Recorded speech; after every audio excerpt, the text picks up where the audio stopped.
రాష్ట్రంలో వైసీపీ అభ్యర్థులకు డిపాజిట్లు రావని అన్నారు తిరుపతి కూటమి అభ్యర్థి ఆర్ఎన్ శ్రీనివాసులు.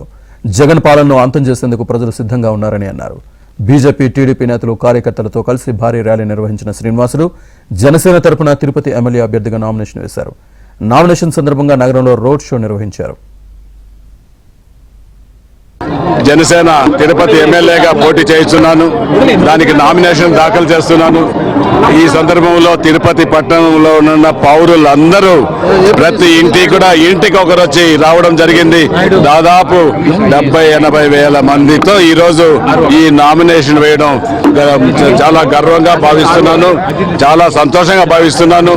ఈ యొక్క నామినేషన్ వేయడం ఈ యొక్క తిరుపతి పట్టణంలో చరిత్రలోనే మొట్టమొదటి కూడా నేను తెలియజేసుకుంటున్నా.